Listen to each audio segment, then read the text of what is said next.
I got you. Onward to Marriage about the Toxin. story. Yeah.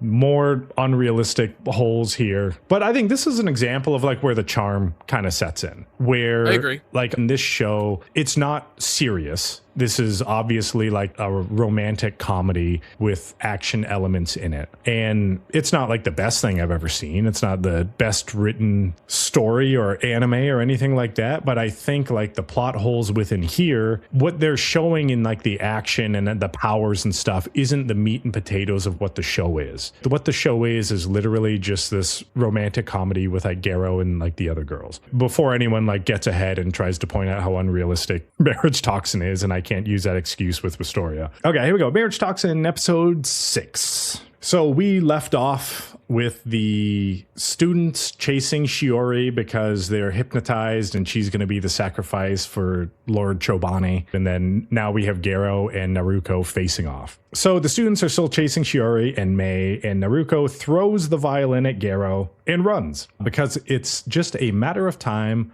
before Naruko wins the fight. So that whole last scene of him making the violin was actually just useless because he just threw it and ran away and never. That was really fucking, yeah. He was like, check this shit out. Look at my abs and my V that I have in my pants. And then everyone was like, wow, I can't wait for him to do something. He's like, and he just fucking runs off. It's fucking absurd. He explains his like powers, I guess, right? His power of throwing a violin and making it stick in a tree. Yep. 100%. Yep. But Garo chases after Naruko, and Naruko is saying that even if Shiori survives and becomes CEO, her life will still be shit, and has a flashback scene while monologuing how the weak can't survive in the world of the strong, as young Naruko kills his fellow student during training. And we learn a little bit more about that student later. Garo is like, nah, man, Shiori is strong. You tried to capitalize on her trauma, but she persevered through, and maybe she's stronger than guys like us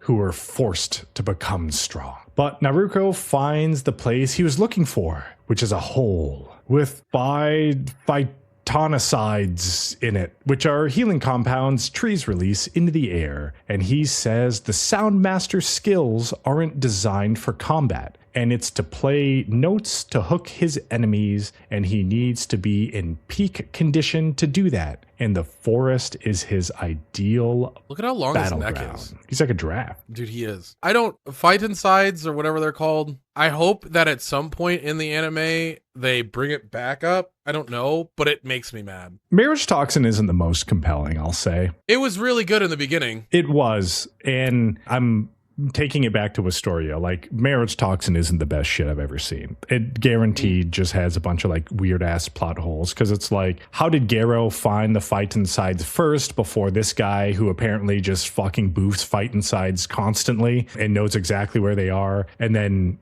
Garo has enough time while chasing him, while saving Shiori, while doing this other shit to basically lay a trap on the fight insides before Naruko even figures it out. We don't even know like what fight insides are until this very moment, and it's like we get MacGuffined out of nowhere. Yeah. They're fighting, and then they're like, aha, plot device.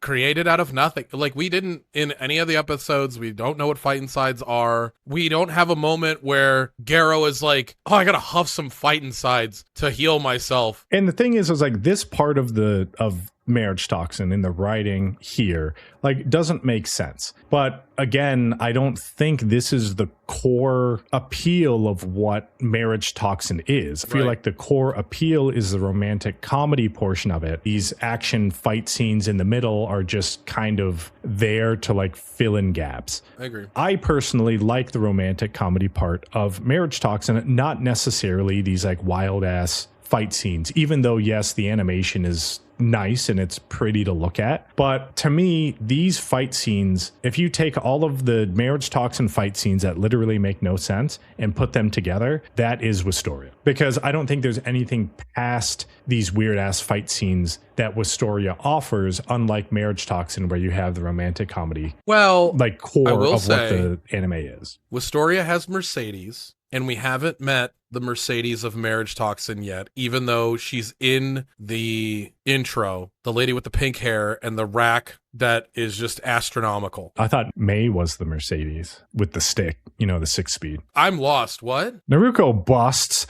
and then inhales all of the fight insides and releases his modified Bloodline plus Anon. But then he gets all dizzy and is like, oh shit, these aren't fight insides. These are gamer sups, where Naruko saved 10% off of his order of laced fight insides from gamersubs.gg, where he saved 10% off of his order by using promo code DJ Montague at checkout. And you too can get the limited edition flavor of Forest Lace Fight Insides over at gamersubs.gg and save yourself 10% by using promo code DJ Montague at checkout. I don't know what the fuck just happened, Greg. I'm so confused what the fuck you were talking about with May and Mercedes. What? Explain the joke. What happened? You're like, oh, we haven't seen Mercedes, which is assumed to be like the bombshell of Wisteria. But I was like, oh, with Marriage Toxin, isn't May the bombshell already? And then Mercedes... May is the Mercedes of Marriage Toxin. Mercedes is a car, but May is also not a girl.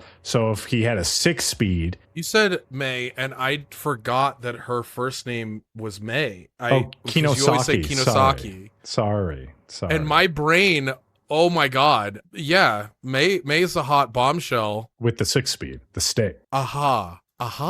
Is it clicking now? I shifted into gear. And I'm nice. I'm in. Okay. Greg, good joke, but multi-level. May's on my screen and I fucking oh man, I suck, dude. No.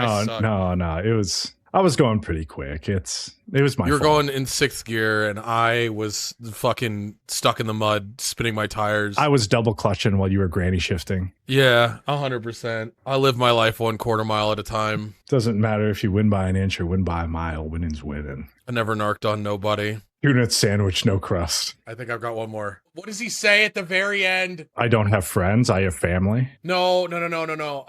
What does Vin Diesel say to Paul Walker as he's on the phone and he's like, this is Agent whatever. Oh, he says, are you the DK? And he's like, what's DK? Donkey Kong? No, we were going with the first one. We had so many references from the first one. Is that Donkey Kong? Oh, okay. All right. Enough Fast and Furious references. Yeah, if you didn't know, guys, that was all from the first Fast and the Furious, except for the DK, which is from the third Fast and the Furious Tokyo Drift. And back to Japan, where Tokyo Drift happens. Here we are. Marriage Toxin. No, Naruko doesn't inhale gamer sups. He inhales fight insides that were laced with poison that Gero predicted where they were and that Naruko would boof him, so he triggered his trap card. Naruko is like, I'm still good. I just gotta spit out all the poison, but Gero jumps in and plasters his mouth shut with balloon animal polymer juice, and Gero narrates that the Sound Master techniques require some special shit to work, and while his Poison Master techniques chip away at his life to work,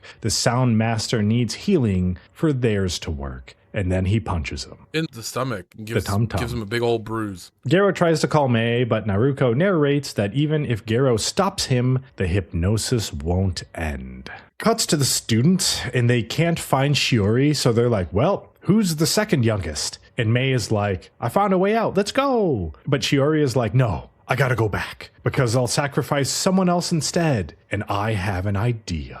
The students are going to kill another student, but Shiori rolls up in her magical witch cosplay and is like, hey guys, I'll use my powers to exorcise Lord Chobani. And it cuts to a few minutes prior with May doing Shiori's makeup and giving her some sweet-ass perfume. Cuts back to Shiori and the students don't believe her, but she convinces them with some lies of having to build up her energy, and I assume she's doing a magic trick like before, but she had Gero put a bunch of flammable liquid onto Naruko's giant, so when her fire candle magic hits it, it would explode and it breaks everyone's hypnosis. So the way to beat a lie is with an even bigger lie. That's the moral of the story. So I understand-ish. Okay. He's like, oh, what's Clodney made out of? And they're like, leaves and hopes and dreams. And they're like, well, let's defeat it with fire and hopes and dreams.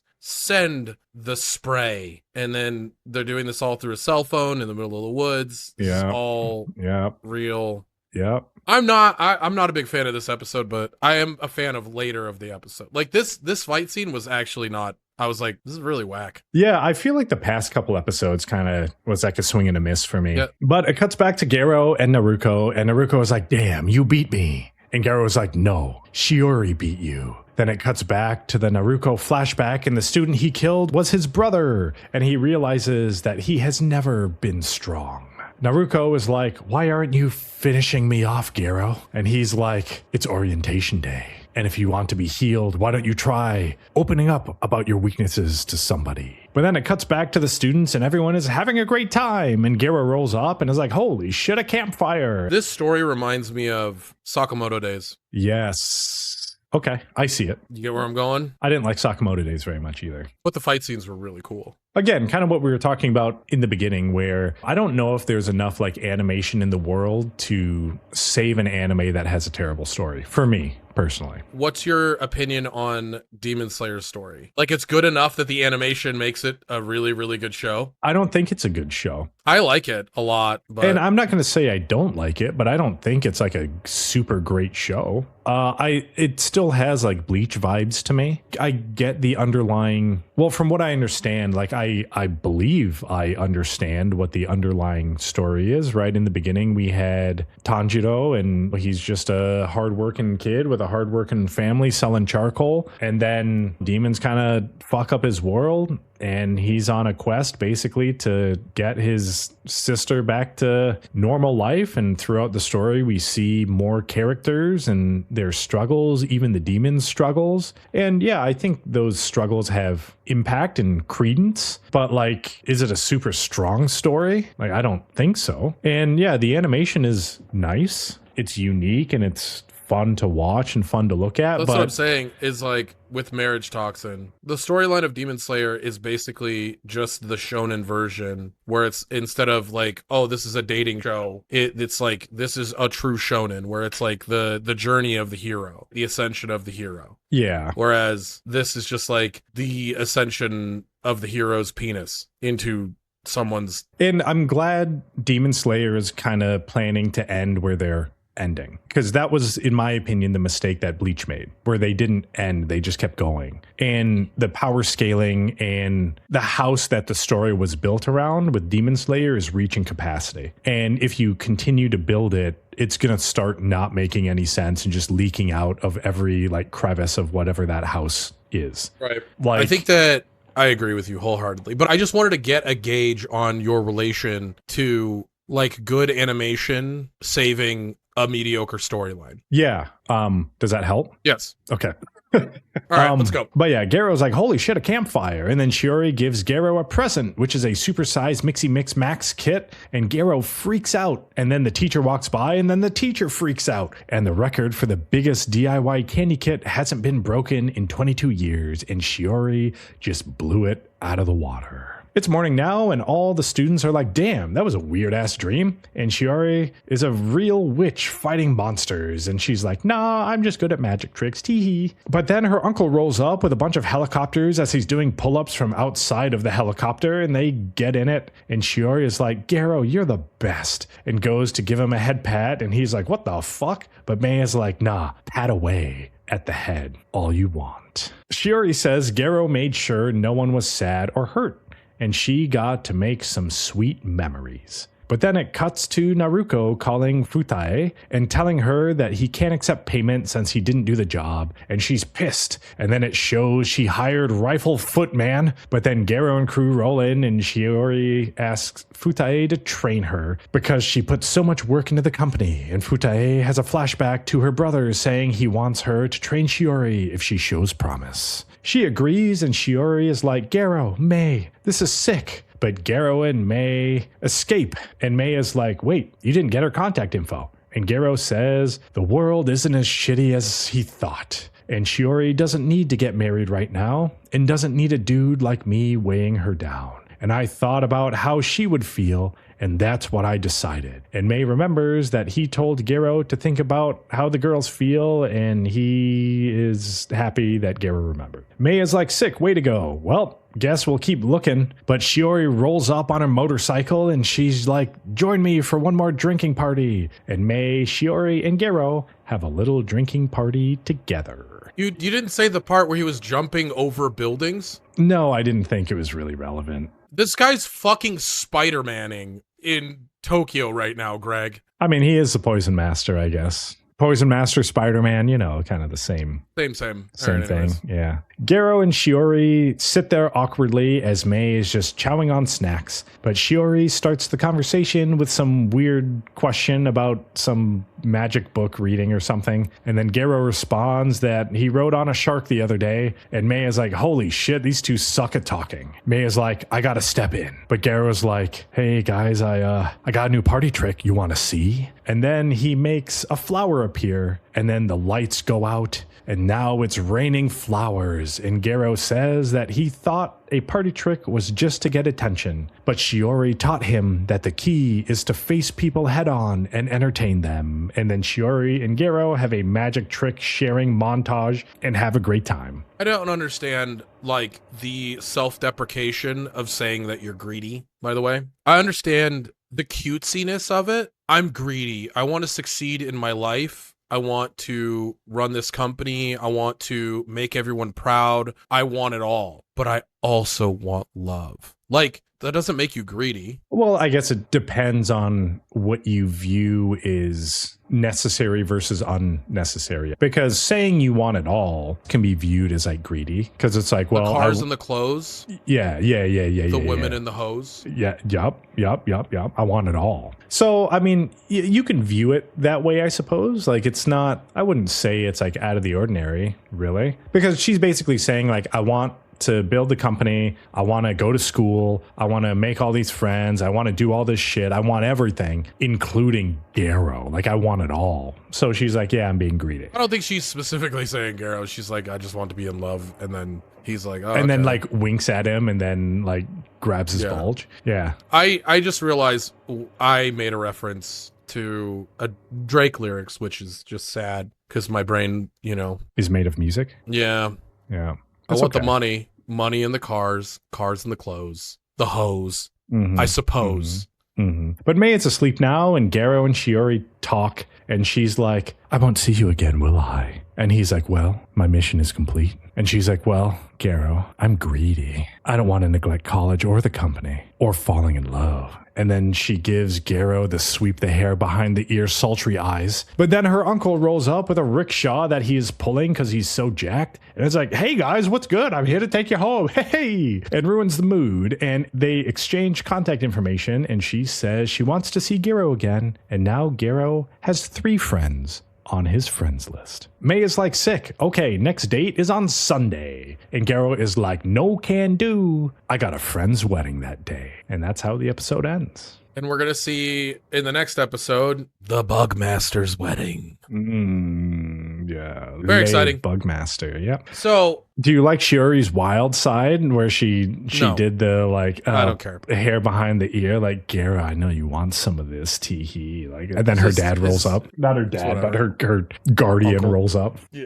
It's like, okay, that was cute. Anime Book Club podcast number 67. Congratulations, us, and thank you guys for being here. Yeah, unfortunately, we were 2 numbers higher than expected. 69 would have been noise.